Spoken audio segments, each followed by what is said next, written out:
Parlons à présent des maladies à soins coûteux, un véritable casse-tête pour les malades et les docteurs.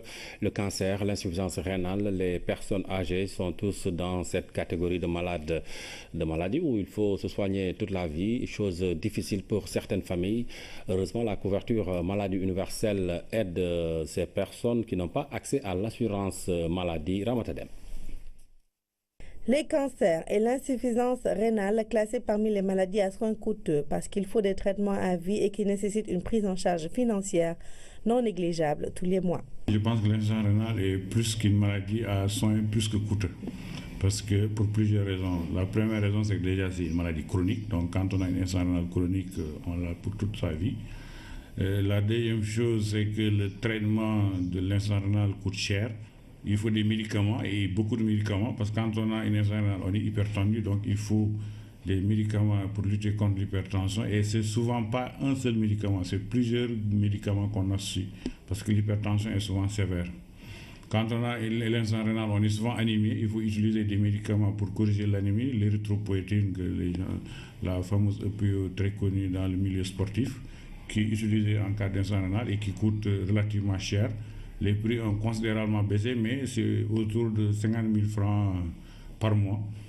Il faut, quand on est national, on a des problèmes de calcium, il faut prendre du calcium qui a un coût, il faut prendre du fer souvent. Pour un Sénégalais lambda qui n'a pas un salaire au-dessus de 100 000 francs CFA, qu'est-ce qu'il pourra faire pour gérer tout ce qui est traitement, des cures de chimiothérapie de toutes les 3 semaines ou 4 semaines qui vont dépasser des fois 1 million et quelques selon le type de cancer du sang que le patient a. La drépanocytose par exemple, il se trouve que dans la famille, on peut avoir plusieurs patients drépanocytaires.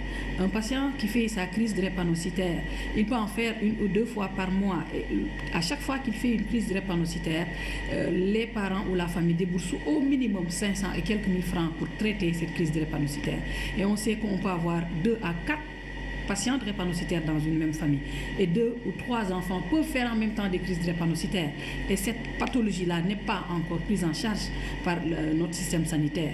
C'est vrai qu'aujourd'hui, beaucoup d'efforts ont été consentis par l'État. Les coûts de chimiothérapie ont beaucoup baissé, certains sont même gratuits. Les dialyses également dans les établissements publics de santé sont gratuits.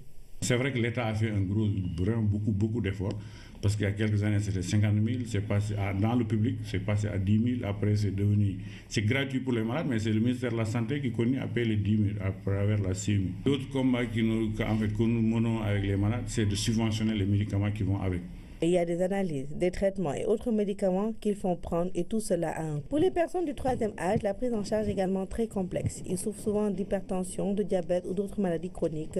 Et c'est des sujets qui sont polypathologiques. Ils ont plusieurs maladies en même temps. Et cette polypathologie requiert une prise en charge appropriée. Donc c'est des personnes qui vont prendre beaucoup de médicaments et au long cours. Et c'est des médicaments qui coûtent cher. Et les principales affections qu'on rencontre chez les sujets âgés, c'est surtout les affections cardiovasculaires. Il y a le diabète, il y a l'hypertension, il y a le problème du cholestérol, mais les affections, les incidences cardiaques. Ces affections qui surviennent chez ces personnes âgées qui sont souvent à la retraite, qui n'ont pas les moyens pour se prendre en charge, et d'autant que ces personnes âgées parfois restent chefs de famille et doivent subvenir aux besoins de leur famille. Bien que la prise en charge de certaines maladies soit complexe, l'État a mis en place des solutions alternatives pour une meilleure prise en charge médicale avec la couverture maladie universelle. C'est extrêmement important que les personnes âgées ou bien les familles souscrivent à des mutuelles. C'est extrêmement important parce que la prise en charge, encore, la santé a un coût. Effectivement, nous comptons beaucoup sur la CMU pour prendre en charge ces patients.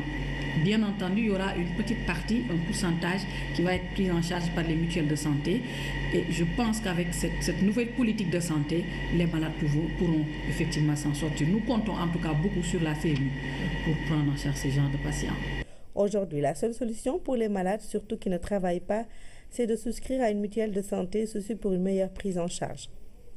Des démarches sont également menées par les associations de malades et des spécialistes de la santé, ceci pour une gratuité de certains